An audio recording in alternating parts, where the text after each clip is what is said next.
Magandang tanghali mga boss, nandito kami ngayon, bumili ako ng Bondes na bangos.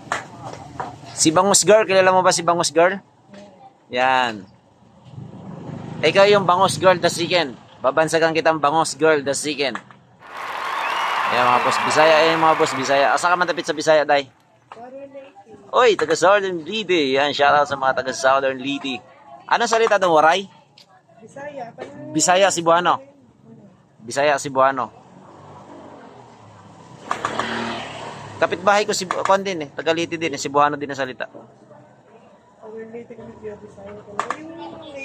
Bumili ako ng bangos para magpa-boneless. Magaling siya mag-boneless, oh.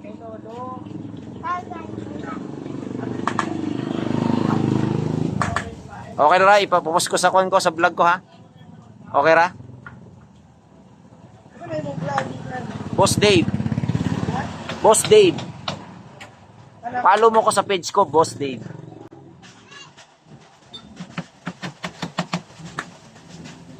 Sigurado na hindi ako matinik niyan, ha?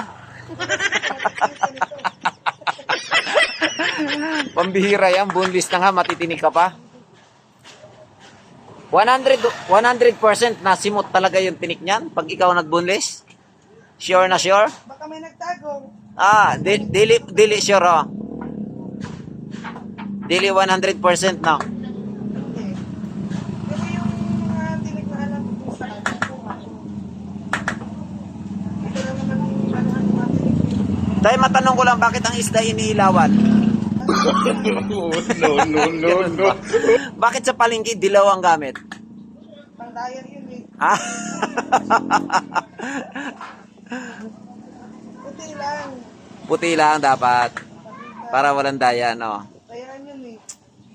So, Yung slice eh. yun. So, yung mga boss, ang recommended ni ate, dapat daw ang ilaw sa isda ay puti, hindi dapat dilaw. Kasi yung iba dilaw, no? Oo. Boss! Amo! Kamusta? Ayos lang?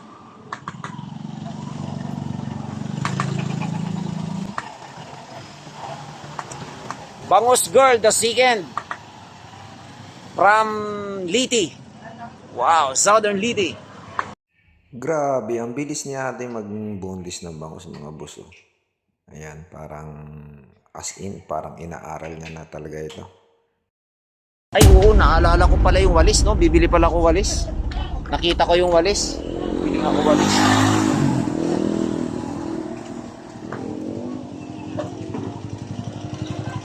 Kaya walis mo? Bibili nga ako isa lang. Pangwalis ko lang doon sa ginawa kong kwan. 25. Ha? Yung medyo matibay-tibay, ah. Ang gusto mo matipid-tipid ka oh. Yan. Oo. Tagpila man yan? 40. 40 yan. Ay, ito na lang. Eh, pares lang naman yan, ha? Ito yun, maganda-ganda yun. Medyo malaki-laki. 25. Naalala ko, nakita ko may walis pala.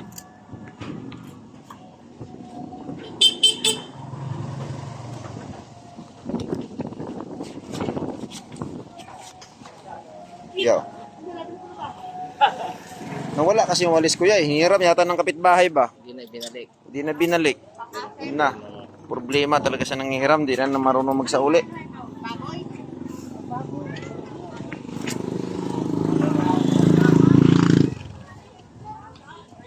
Dalawa kasi walis ko dahil sa bahay baday. Yung hiram ng kapitbahay, hindi na nabalik. Tilan talaga.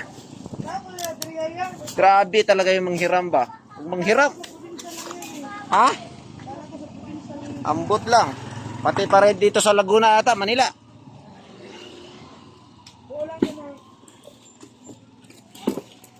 Bili ako ng walis mga boss. Nawala yung walis ko.